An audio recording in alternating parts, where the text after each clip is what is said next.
నాన్న, ఇన్ని రోజులు అమ్మ మీరు కలిసి ఉన్నారు. ఇప్పుడు అమ్మ లేదు కాబట్టి నాతో పాటు బెంగళూరు వచ్చేసేయండి నాన్న.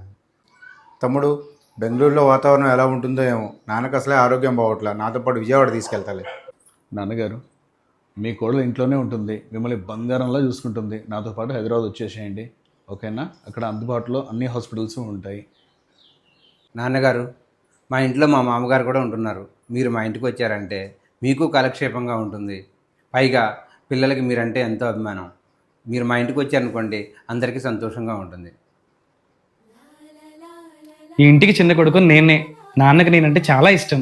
నాన్న, నాతో పాటు బెంగళూరు వచ్చేసేయండి నాన్న. నాన్నని చూసుకోవాలంటే నా తర్వాతని, మీ వల్ల ఎవరి వల్ల కాదు. నాన్న, మీరు నాతో పాటు వచ్చేయండి, విజయవాడ తీసుకెళ్ళిపోతా. నాన్నగారు, మీరు నాతో పాటు వస్తే మిమ్మల్ని చక్కగా జిమ్ తీసుకెళ్తాను. నాన్నగారు, వచ్చేసేయండి. నాన్నగారు, మీరు నాతో వస్తే చక్కగా అన్ని తీర్థయాత్రలకు తీసుకెళ్తాను. కాబట్టి మీరు నాతో వచ్చేయండి. నా నలుగురు కొడుకులు నన్ను కంటికి రెప్పలా చూసుకుంటున్నారు. ఇంతకంటే నాకేం కావాలి? నాన్న,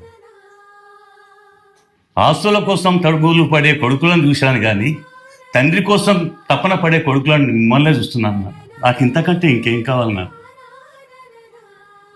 మీ అమ్మ చనిపోయిన తర్వాత ఒంటరివాడిని అయిపోతానేమని భయపడేవాడిని నాన్న. కానీ మిమ్మల్ని అందరిని చూసిన తర్వాత నాకు ఆ బాధ అనేది పోయింది. మీరు ఎల్లప్పుడూ ఇలాగే సంతోషంగా ఉంటూ నన్ను సంతోషంగా ఉంచాలి నాన్న.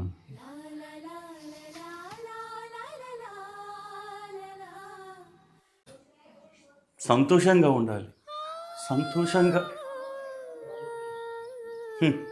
ఇదంతా నా భ్రమణ? ఇవన్నీ కళలోనో సినిమాలోనో జరుగుతాయి, నిజ జీవితంలో జరుగుతాయా? అంతా మంచే జరగాలని కోరుకుందాం. ఈ కథ కేవలం కల్పితం మాత్రమే, ఎవరిని ఉద్దేశించినది కాదు. నేను మీ చందు.